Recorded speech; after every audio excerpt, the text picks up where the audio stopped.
right, so here we are. We've got our chicken in the water. We've got just enough water to cover it, plus maybe about 1 inch. I threw a couple of tablespoons of salt in there just to make sure it cooks evenly.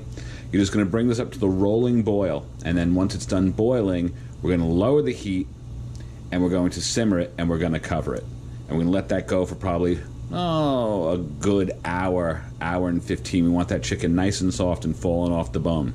Now, maybe I should turn this way so that light's not blocking. Now, this is also the basis of chicken soup, chicken stock, everything else. We're not going to put any extra seasonings or anything in there because we're just making chicken salad. But this is how you also make stock. We would put in some vegetables, and we would put in some pepper, some parsley, some carrots, some celery. Make chicken soup the same way. If you're really lazy, you can add a bag full of frozen chopped vegetables. But regardless, we're going to let this go for now. All right, so now we're coming up to a rolling boil. You can see it's all bubbling around, and that's what a rolling boil is. And you got this, I'll call it what it is. It's scum. You get this scum that comes to the top of this. Now, it's not so important if you're just boiling a chicken, which we are, but I like to take it off anyway. This is all the impurities and all that bone marrow and everything else. So what I like to do, and if you're making a chicken soup you must do, is once it comes to the boil, you're just going to scrape that stuff off the top and just get rid of it. All right, as best you can. Use a slotted spoon. Just grab the stuff and right into the sink. We'll rinse it out later. There we go. If you dehydrate it and add some fruit flavoring to it, you have Jell-O. Yes, that is what Jell-O is. Boiled bone scum. Ugh. You can tell I don't like Jell-O. Okay. All right. It doesn't have to be perfect. Like I said, we're just boiling this chicken for chicken salad purposes. But that being said, once it comes to the boil, I'm going to throw my cover on the top. I'm going to lower the heat to a low simmer, and I'm going to let this go for about a good hour, hour and a half. I want the chicken soft and falling off the bone. All right, so here we go. It's been about hour, hour and a half, and you can tell it's ready because as you pick it up, the meat's just falling right apart. So we don't want to get splashed, so we'll just kind of give it a good shake so nothing jumps back in the pot.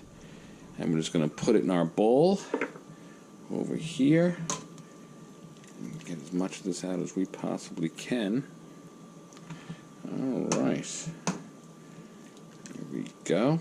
Now we're going to have to let this cool down for a bit, which is fine. And like I said, now you have a nice pot of chicken water. I guess I'm not going to call it stock because it doesn't really have any vegetables in it. But if you wanted to, you could save this. This could be the basis for a soup or a stew. It's good for flavoring stuff. It's good looking stock too. Nice and golden. But that's what's going on there. So now we've got our chicken over here. We're just going to put it on the counter. And I'm just going to sort of break it apart a little bit. Maybe take out that backbone. Okay, and just break it up a little bit. And there we go. Get that backbone broken. And just sort of like break it up and let it cool off for a little while. Actually, a lot of while, because we're going to do this all by hand. All right, let some of that steam out, and we'll come back when it's cool. All right, so everything's had a chance to cool off now. Now I'm just going to take my chicken, and I'm going to take off all the skin, my ubiquitous paper plate, and I'm just going to let the meat fall back into the bowl. I'm taking out all the bones, which, if you did this right, it should just pretty much fall apart in your hands. But you want to be careful. There's a lot of small bones in there and what have you. Get every little bit of meat that you can. Get off the cartilage.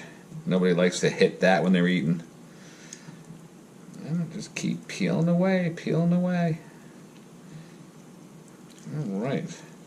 We should have a nice big bowl of good soft chicken when we're done. We're just pulling it all apart with our hands.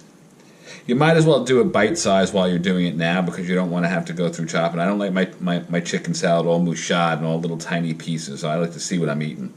So you might as well do that right the first time when you're taking the meat off the bone. All right, we'll keep going here, and then we'll see what we got left. So we've got our chicken all broken up into nice bite-sized pieces.